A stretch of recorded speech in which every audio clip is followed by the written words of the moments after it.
Welcome back to our channel Shiva Aruna diaries. మన చరిత్రలో ఎన్నో కోటలు రాజవంశాలు ఉన్నాయి, కానీ ప్రతి కోటకు ఒక ప్రత్యేకత, ఒక మిస్టరీ ఉంటుంది. అలాంటిదే కృష్ణా జిల్లాలోని చల్లపల్లి రాజావారి కోట.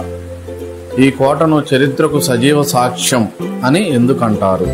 నేటికి మోగుతున్న కంచుగంట వెనక రహస్యం ఏమిటి? 4.5 శతాబ్దాలుగా చరిత్రలో ఈ కోట ఏం చూసింది అన్నీ తెలుసుకుందాం.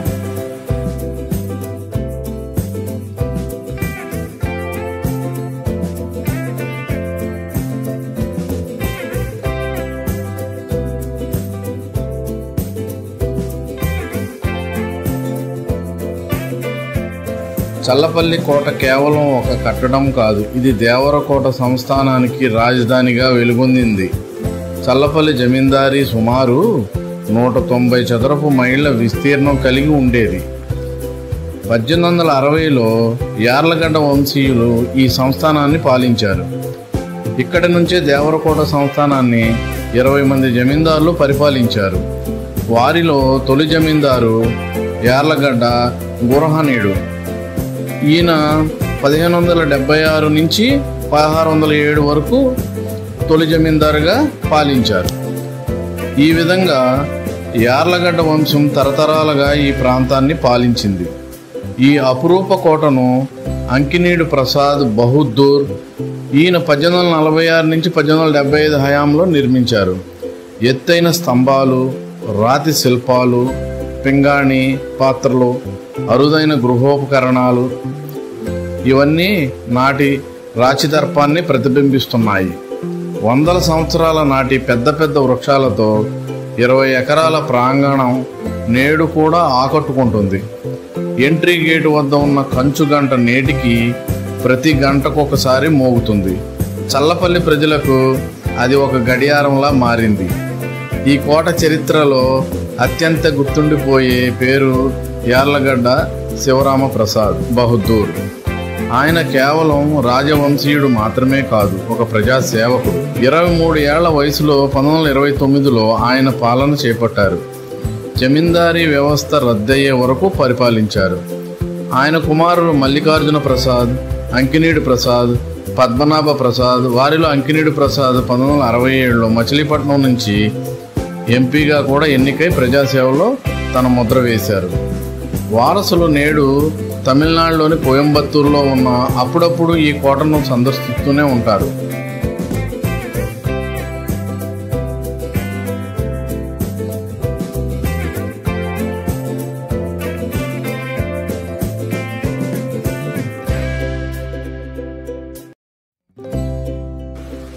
పూర్వం చల్లపల్లి రాజావారు కేవలం కోటకే పరిమితం కాలేదు, చుట్టుపక్కల అనేక గ్రామాలను పరిపాలించారు. ఆ గ్రామాల్లో పలు ఆలయాలను కూడా నిర్మించారు.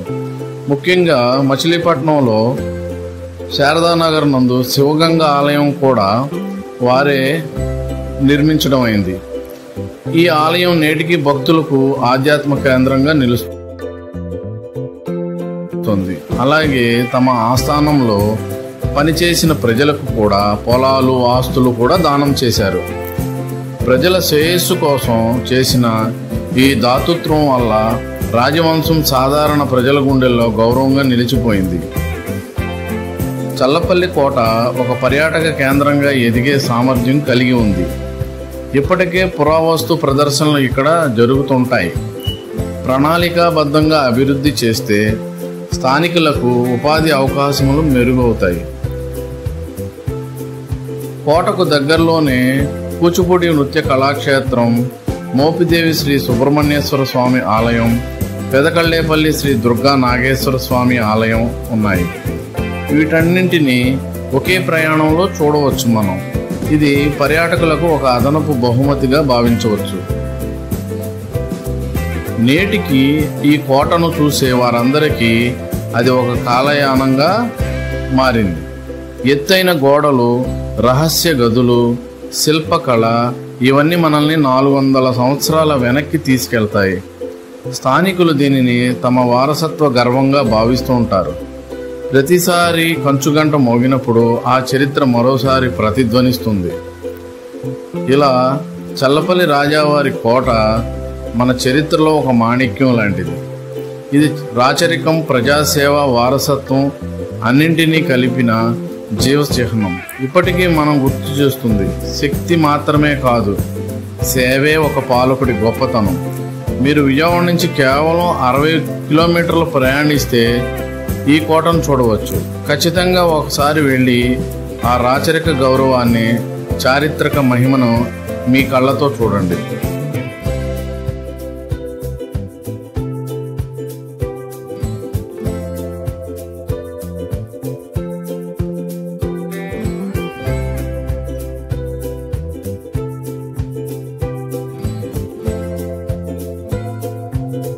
ఇక్కడ మీరు చూస్తున్న ఈ మహా పెద్ద మట్టి కుండలు అప్పట్లో రాజుగారి గడపలో కీలకమైనవి.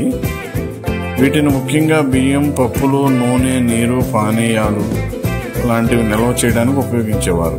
కోటలో వందలాది మంది కార్మికులు, సైనికులు పనిచేసేవారు. వారి కోసం అవసరమైన ఆహారం కూడా ఇక్కడే వండి ఈ కుండల్లోనే భద్రపరిచి పంపిణీ చేసేవారు. చల్లపల్లి కోట కేవలం రాజవంశానికి మాత్రమే కాకుండా కోటలో పనిచేసే వందలాది మంది కార్మికులు, వంటకులు, సైనికులకు కూడా నిలమైంది. వారందరికీ ప్రతిరోజు ఇక్కడే వంటశాల భోజనం సిద్ధం చేసి ఈ పెద్ద కుండల్లో నిల్వ చేసి పంపించేవారు.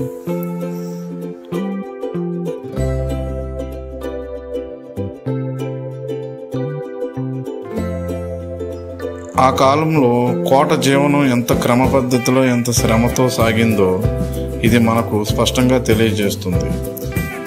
ఈ రాతి తలుపు పైభాగంలో మీరు గమనిస్తున్న శాసనం 1946 ఆగస్టులో చెక్కబడింది. అది ఆ కాలపు చరిత్రకు మిగిలిపోయిన ఒక గుర్తు. కోటలోని చాలా భాగాలు కాలక్రమేణా నశించినా ఇటువంటి శాసనాలు ఆ కాలపు ఘనతను మనకు గుర్తు చే